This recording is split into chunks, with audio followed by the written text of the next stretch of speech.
वो सूरतें न जाने किस देश बसतियाँ हैं, अब जिनके देखने को आँखें तरसतियाँ हैं।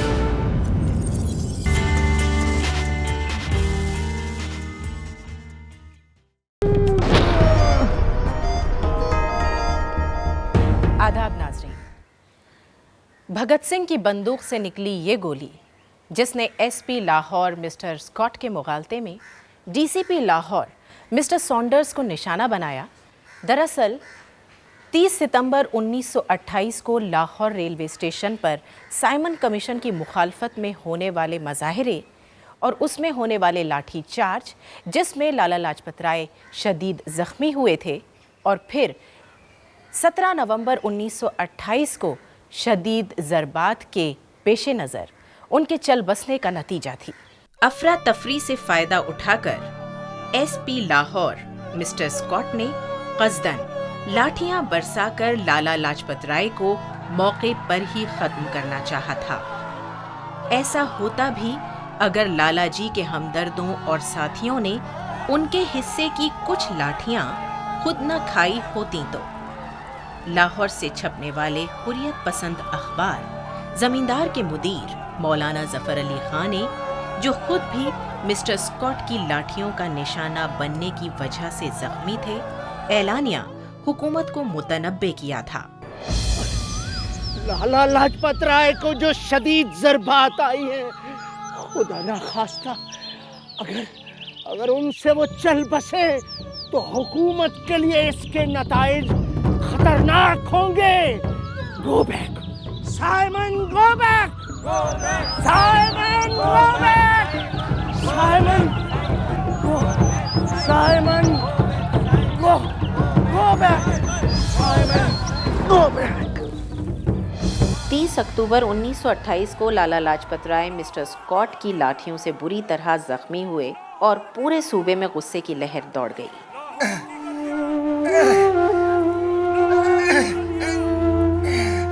लाला जी, आप बहुत जख्मी हैं। ऐसी हालत में बिस्तर से उठना और आवाम से खिताब करना आपके लिए मुज़िर साबित हो सकता है। मेरा ना जाना मुल्क और कौम के लिए मुझे साबित हो सकता है। मुझे डर है अगर मैं जख्मी हालत में चल बसा तो कौम इश्तियाल में आ जाएगी। कहीं ऐसा ना हो कि उन्हें सजा देने के लिए अंग्रेज हुकूमत जलियांवाला बाग का किस्सा दोहरा न दे। मुझे उन्हें समझाना होगा, मुझे उन्हें समझाना होगा, मुझे उन्हें समझाना ही होगा, मुझे उन्हें समझाना ही होगा। जिंदाबाद जिंदाबाद जिंदाबाद जिंदाबाद। आज के मौके पर हिंदुस्तानियों पर पड़ा हर डंडा अंग्रेजों के इक़्तिदार में आखिरी कील साबित होगा। जिंदाबाद जिंदाबाद जिंदाबाद। इसी के साथ आपने गुस्से से भरी आवाम को गांधी जी के बताए अहिंसा के रास्ते पर चलने की तलकीन की। ये वही लाला लाजपत राय थे जिन्होंने कहा था कि अगर अहिंसा के रास्ते पर चलकर हमें आज़ादी हासिल नहीं होती तो हमें दूसरे तरीके अपनाने होंगे। आपका मानना था कि वो जिंदगी ही क्या जो आज़ादी से पाक हो, वो आज़ादी ही क्या जिसका दामन स्वराज से तर न हो। 16 नवंबर 1929 की रात लाला जी की तबीयत काफ़ी तशवीशनाक हद तक ख़राब हो गई और वो रात भर बेचैन रहे और अगली सुबह राही मुल्क अदम हुए।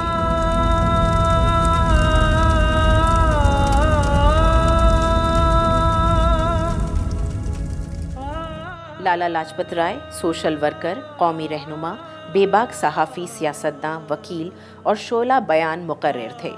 1920 में कलकत्ता में मुनक़िद इंडियन नेशनल कांग्रेस के खुसूसी इजलास की सदारत लाला लाजपत राय ने की थी। बहुत एहतियात बरतने के बावजूद उनके सदारती खुतबे की ज़बान सख्त और जोश से भरी थी। हिंदुस्तान में बरतानवी हुकूमत की तारीख में जितनी बदनामी सर माइकल ओडायर ने करवाई है उतनी किसी और ओहदेदार ने नहीं कराई। डायर हिंदुस्तान में बरतानवी अहदे हुकूमत का एक काला सफ़ा है। 1900 में लाला लाजपत राय की सरबराही में हफ्तावार पंजाबी निकलना शुरू हुआ। 1916 से 1919 तक आप अमेरिका में रहे और इस दौरान आपने मुल्क व मुआशरे के मुख्तलिफ पहलुओं पर कलम उठाया और यंग इंडिया लिखी। 1920 में आपने उर्दू रोजनामे वंदे मातरम की शुरुआत की। राधा कृष्ण डुडीक पंजाब के अग्रवाल खानदान से ताल्लुक़ रखते थे। वो कौम परस्त थे, इस्लाम और सर सैयद अहमद खान के गर्विदा। तालीम से फारिग होकर ये एक सरकारी स्कूल में उर्दू, फारसी और अरबी के मुअल्लिम मुकर्रर हुए। इन्हीं के आंगन में वो फूल खिला जो लाजपत राय बनकर हमेशा पूरे मुल्क में महकता रहेगा। मैंने अंग्रेजों की दरिंदगी का मुकाबला करते हुए दिल्ली को देखा है। 1857 में हिंदुस्तानियों को सरेआम फांसियां दे दी गई, तोप दम कर दिया गया। सर सैयद अहमद खान ने अपने अजीजों को खो दिया।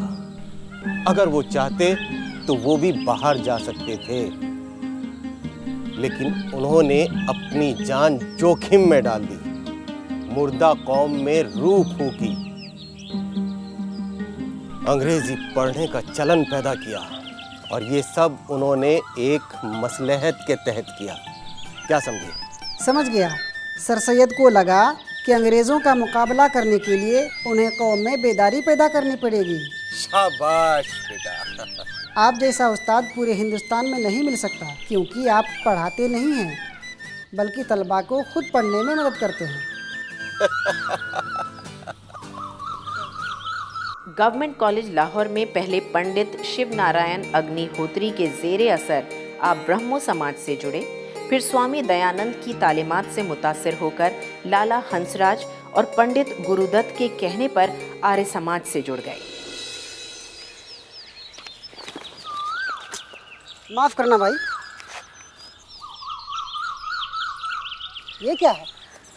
हिंदी में हिंदी के फ़रोग़ के मज़मून हैं। तुम हिंदी पढ़ना नहीं जानते ना? नहीं। कैसे हिंदुस्तानी अपनी मातृभाषा नहीं पहचानते? अरबी, फारसी, अंग्रेजी ये सब विदेशी ज़ुबानें हैं। हमारी अपनी भाषा है हिंदी, जो द्रविड़ मूल की है। मुल्क की सलामती के लिए हिंदी और देवनागरी का इस्तेमाल बहुत ज़रूरी है। बकौल स्वामी दयानंद, वैदिक दौर हिंदुस्तानी तारीख का सुनहरी बाब था, जो पहले तो ब्राह्मणों और बाद में बैरूनी इक़्तिदार की नज़र हो गया। स्वामी दयानंद हो या राजा राम मोहन राय, दोनों ही वेदों को समझने की दावत देते हैं। बात सही है, लेकिन राजा राम मोहन राय और ब्रह्मो समाज का झुकाव ईसाइयत की तरफ है, जबकि भारत और भारतवासियों की भक्ति वेदों में है। वेद और धर्म की बात आर्य समाज करता है।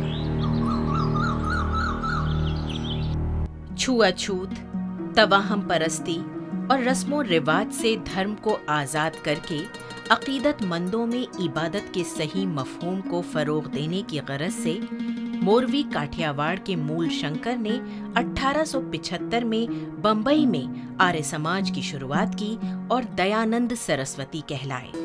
स्वामी दयानंद सरस्वती से तरगीब लेकर लाला लाजपत राय ने भी वैदिक धर्म की पैरवी शुरू की और आर्य समाज में 1882 में शामिल हुए। लाजपत राय ने मुआशरे के पसमानदा तबकों की तरक्की के लिए कोशिशें गांधी जी के हरिजनों को ऊपर उठाने के प्रोग्राम से कहीं पहले शुरू कर दी थीं।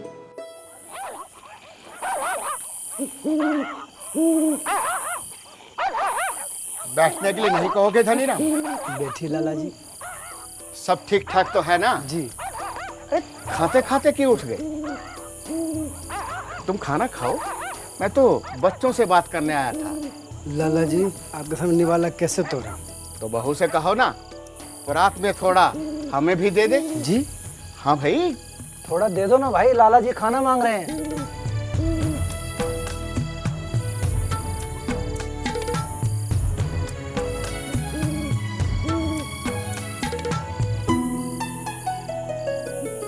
बहू, बच्चों को पढ़ा रही हो ना?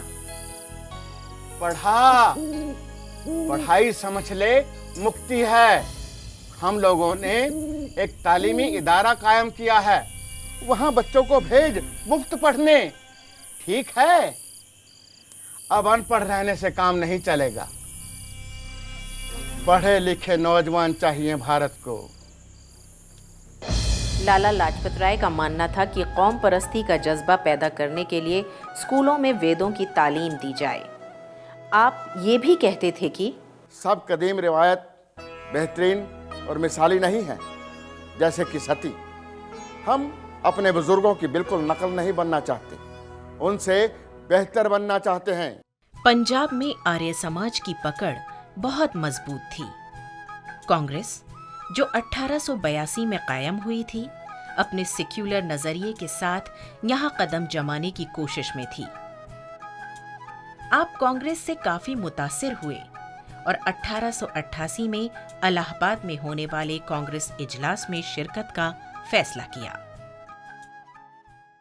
आर्य समाज एक गैर सियासी तंजीम है जो अवाम की जहनी नशोनुमा और उनमें खुद एतमादी पैदा करने के लिए बनाई गई है। आप कांग्रेस के चक्कर में मत पड़िए। कांग्रेस एक बैनुल-अक़वामी प्लेटफॉर्म है। हमारा और कांग्रेस का नज़्ब-उल-ऐन बिल्कुल जुदा है। हम भारतवर्ष की बात करते हैं, वेदों की बात करते हैं, लेकिन कांग्रेस अंग्रेजों की तंजीम है जिसे इंडियन सिविल सर्विसेज के रिटायर्ड ऑफिसर ए.ओ. ह्यूम ने हिंदुस्तान में अंग्रेज इक़्तिदार को मजबूती और इस्तेकाम फराहम करने के लिए शुरू किया है। मैं आपकी बात से इत्तेफाक रखता हूँ, लेकिन अगर भारतवर्ष को दुनिया के दूसरे मुल्कों के दरमियान सही मुकाम दिलाना है तो उसे सभी ममालिक के साथ ताल्लुकात बनाने होंगे।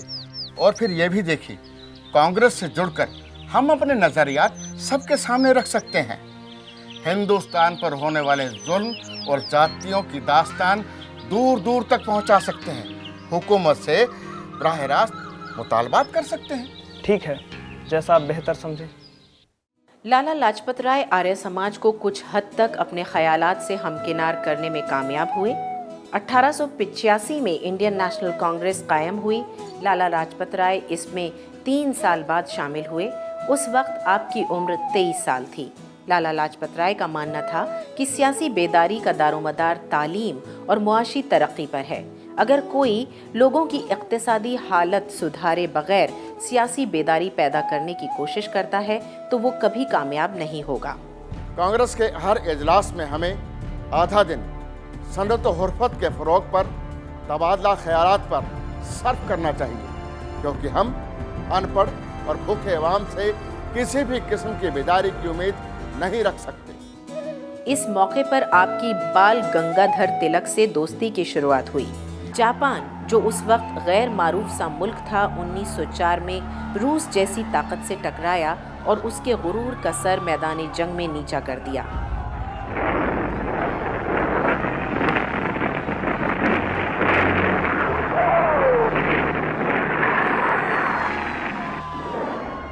बरतानवी इस्तेमार की जंजीरों में जकड़े हुए महकूम बाशिंदे इस वाक़े से बहुत मुतासिर हुए।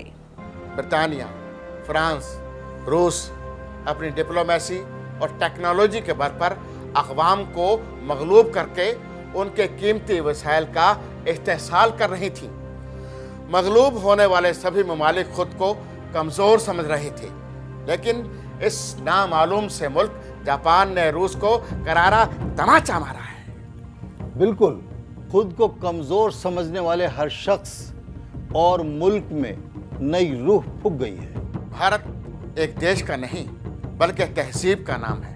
कृष्ण, चाणक्य, अशोक जैसे महारथियों का आशीर्वाद इस धरती पर है। कोई हमें क्या मिटाएगा। आर्य समाज ने डीएवी कॉलेज के तलबा का वफ्द जापान भेजा है। हम जापानी ज़बान को निसाब में शामिल करके मकबूल कर रहे हैं। जापानियों की कामयाबी और शुजात को आवाम में मकबूल करने के लिए जगह जगह इजलास भी कर रहे हैं। अच्छा है, अगर आप इस मौके से फ़ायदा उठाकर यहाँ लाहौर से एक इनकलाबी अखबार भी शुरू कर दें तो बहुत अच्छा रहेगा। बेहतर है। वैसे मैं खुद सोच रहा था कि पंजाब में सियासी सरगर्मी को हवा देने के लिए बाई वीकली निकालना चाहिए, जिसका नाम पंजाबी ही रखा जाए। इस बाई वीकली को अंग्रेजी में निकालिएगा ताकि अंग्रेज़ों को भी आपकी आवाज़ साफ सुनाई दे और मुदीर आप के अठावले को बनाइएगा। ठीक है। 1904 में कांग्रेस की तरफ से लाला लाजपत राय इंग्लैंड गए, लेकिन 10 मई 1905 को इंग्लैंड जाने से 2 दिन पहले यानी 8 मई 1905 को आपने खुलकर कहा, अगर हम ये सोच रहे हैं कि ब्रिटानिया की अंग्रेज आवाम हमारी खातिर अपने हुक्मरानों से उलझेगी तो ये गलत है। यकीनन वो लोग अपना सुख, चैन, खुशियाँ, आराम, हुकूक हमारी खातिर दांव पर नहीं लगाएंगे। आपकी शोला बयानी का नतीजा ये हुआ कि जब आप इंग्लैंड पहुंचे तो बरतानवी कांग्रेस कमेटी के किसी भी रुकन ने आपको रुख देना मुनासिब नहीं समझा। इंग्लैंड में आप इनकलाबी रहनुमा श्यामजी कृष्ण वर्मा के राब्ते में आए, जो होम रूल के फ़रोग के लिए काम कर रहे थे। आप वर्मा जी के नज़रिए से खूब मुतासिर हुए। मुझसे दोस्ती आपको महंगी पड़ सकती है लाला जी। वो कैसे? सर हेनरी कॉटन सिर्फ आपकी बेबाक तकरीर की वजह से आपको कांग्रेस से निकालने पर आमादा नहीं हुए, ना ही ये कहने से कि being a Congress delegate doesn't mean that I have bartered away my liberty. वो इस बात से भी खफा होंगे कि आपने यहाँ आते ही मुझ जैसे इनकलाबी से दोस्ती कर ली। मैं इन बातों की परवाह नहीं करता। हिंदुस्तान में तिलक के ख्याल, स्वराज मेरा पैदाइशी हक है और मैं इसे हासिल करके रहूंगा की हिमायत करता हूँ। और यहाँ तुम्हारे होम रूल के मुतालबे को सराह रहा हूँ और वहाँ हमारे एतदाल पसंद साथी हमें बदमाश कहते हैं, यहाँ भी कह लेंगे।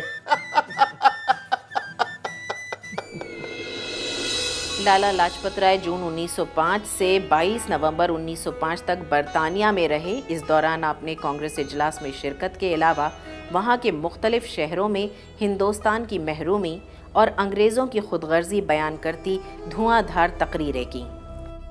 ब्रिटानिया की खुशहाली हम हिंदुस्तानियों की खस्ता हालत से उपजी है, लेकिन हुकूमत बरतानिया इस हकीकत से बेनियाज अपने ही लोगों की तामीर और तरक्की में मसरूफ है। हिंदुस्तान के नज्म और नस्क में हिस्सा लेना हिंदुस्तानियों का हक है। हम हिंदुस्तानियों को अब एतदाल पसंदों से कोई उम्मीद नहीं है। अब अगर हमें किसी से उम्मीद है तो वो है इंग्लैंड के मुतवस्सित तबके के अवाम। सितंबर 1905 में आप इंग्लैंड से अमेरिका गए। ब्रिटानवी साम्राज्य ने हमारे मुल्क की सन्नत और हुर्फत को जो नुकसान पहुंचाया है उसका अंदाजा लगाना नामुमकिन है। एक आम हिंदुस्तानी की सालाना कमाई $10 है और इस महदूद कमाई में से उसे हुकूमत को $2 बतौर टैक्स देना होता है। ब्रितानवी फौज भी हम पर बोझ है, जिसका खर्चा लॉर्ड किचनर ने बढ़ाकर अब 2,30,00,000 पाउंड कर दिया है। Highly objectionable. अगर ये मुफ्त आदमी बेलगाम छोड़ दिया गया तो ये बहुत बड़ी मुसीबत खड़ी कर देगा। इंग्लैंड में तो इसकी एक्टिविटीज को ऑब्जर्वेशन में रखना ही चाहिए। इंडिया में भी इंटेलिजेंस के लोग इस पर कड़ी नजर रखें तो बेहतर होगा। लाला लाजपत राय ने गोखले को बताया, मैंने महसूस किया है कि शुक्रवार को मेरे आसपास वही लोग घूम रहे थे जो बृहस्पतिवार को थे। घर से भी खत आया है कि कुछ लोग हर वक्त मकान के इर्द गिर्द घूमते रहते हैं। यही नहीं, 2 बार किसी हिंदुस्तानी से मुलाकात करवाने का बहाना बनाकर मुझे रात में हैम्पस्टेड हीथ स्टेशन बुलाने की कोशिश की। इंग्लैंड से लाहौर लौटने के बाद आपने फिर बरतानवी इस्तेमार को ललकारा। इंग्लिस्तान के लिबरल हों या कंजर्वेटिव, यकीनन हम लोगों से हमदर्दी रखते हैं, लेकिन उनके अपने मसले हैं जिनमें वो उलझे हुए हैं। लिहाजा उनके पास वक्त नहीं कि वो हमारी रुदात सुने। हमारी जद्दोजहद आज़ादी हमारे ही बूते आगे बढ़ेगी और अंजाम पाएगी। हमारे मुल्क को फलने फूलने के लिए हमारे लहू की ज़रूरत है। चलिए हम सब यकजा होकर भारत माँ के कदमों पर शीश चढ़ाएं। 1907 के अवाइल में पंजाब कॉलोनाइजेशन बिल का मुद्दा उठा। हुकूमत ने पंजाब में चेनाब कॉलोनी कायम की थी, जहां फौज से दस्तबरदार हुए जट सिख फौजियों को जमीनें दी थीं। ये जमीनें नस्ल दर नस्ल बंटवारे के सबब सुकड़ती जा रही थीं। ऐसे में हुकूमत ने इनहेरिटेंस बाय प्राइमोजेनिचर एक्ट पास किया, जो खानदान के सबसे बड़े बेटे को जमीन का हकदार बनाता था। इस एक्ट ने पूरे सूबे में बेचैनी पैदा कर दी। अंग्रेज हमारी रिवायात में टांग अड़ाने वाले कौन होते हैं? जिस तरह से सदियों से हमारे मुल्क में जायदाद का बंटवारा होता आ रहा है, वैसे ही अब भी होना चाहिए। हाँ, होना चाहिए, अब भी होना चाहिए, बिल्कुल होना चाहिए, बिल्कुल। इस मौके पर 22 मार्च 1907 को लायलपुर रेलवे स्टेशन पर लाला लाजपत राय ने जोरदार तकरीर की। क्या ये जमीनें हुकूमत अपने साथ लाई है? इन जमीनों के लिए हमारे बाप दादा ने अपना खून पसीना एक किया है, हमारे पूर्वजों ने इन्हें बनाया है। या तो ये हमारी हैं या फिर ऊपर वाले की। सरकारी अफसर हमारे आका नहीं बल्कि हमारे गुलाम हैं, हम इनके ताबे नहीं हो सकते। भाइयों, अपना हक हासिल करना है तो जेल जाने और मौत से डरने की जरूरत नहीं है। जहां विदेशी दिखे मार डालो, छोड़ना मत, मार डालो।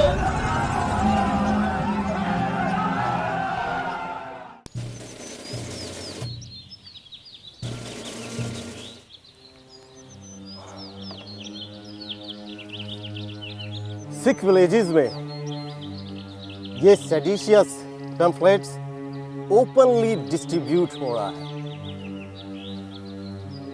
सोल्जर्स और पुलिस को गवर्नमेंट जॉब छोड़ने के लिए उकसाया जा रहा है। पब्लिक का ब्रेन वॉश किया जा रहा है ताकि वो government revenues, water rate and other dues government को पे ना करें।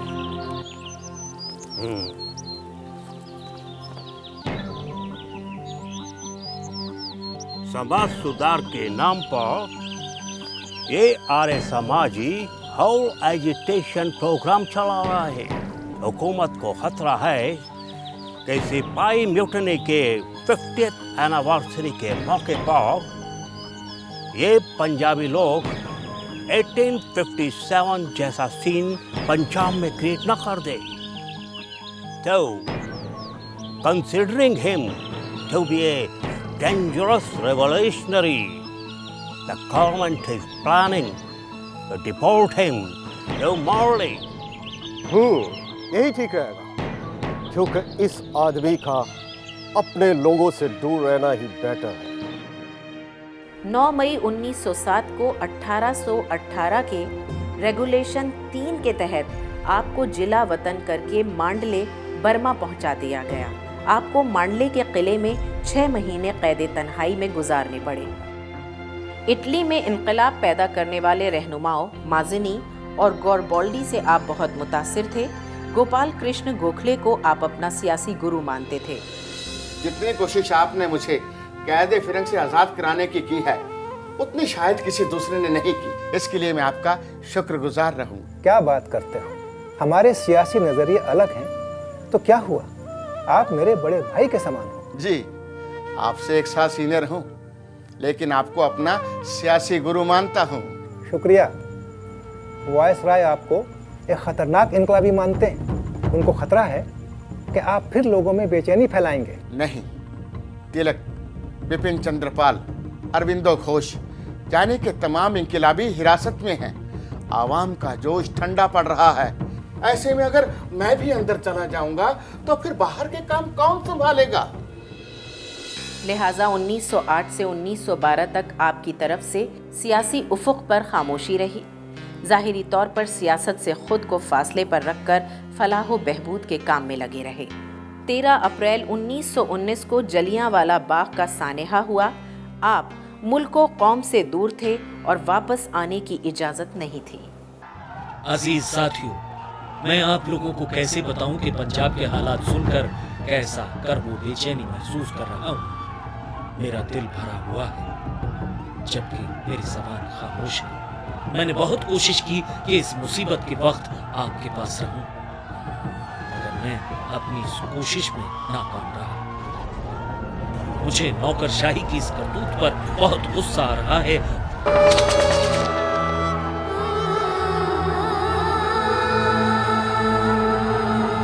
पंजाब के नौजवानों से अपील है कि वो इस मुसीबत की घड़ी में बहादुरी, नेकनियती और सब्र ज़ब्त का मुजाहिरा करते हुए अपने परेशान हाल लीडरों का साथ दें। लाला लाजपत राय 20 फरवरी 1920 को वापस बम्बई पहुंचे और फिर मुल्क की खिदमत में लग गए। फरवरी 1922 में लाला लाजपत राय को अवाम को भड़काने के इल्ज़ाम में गिरफ्तार कर लिया गया और 2 साल की कैद सुनाई गई। ताउम्र आप तालीम और स्वदेशी के फ़रोग़ में लगे रहे। पंजाब नेशनल बैंक और लक्ष्मी इंश्योरेंस कंपनी की शुरुआत की। मुश्तरका स्टॉक कंपनी खोलने पर जोर दिया ताकि हिंदुस्तानी ताजिरों को सनती इकाइयां लगाने के लिए मुनासिब सरमाया फराहम हो सके। कहाँ गए वो लोग जो एक अलग सोच के साथ इस दुनिया में पैदा हुए और यहाँ खुशनुमा तरक्की लाने की सोची, जिन्होंने अपने ही अलग अंदाज में अंग्रेज़ों से लड़ाई की और ग़ुलाम हिंदुस्तान की इक़्तिसादी तरक्की के बारे में सोचा। लाला लाजपत राय, उनकी मुनफरिद कोशिशों और उनकी मुनफरिद सोच को सलाम। वो सूरतें न जाने किस देश बसतियां हैं, अब जिनके देखने को आंखें तरसतियां हैं।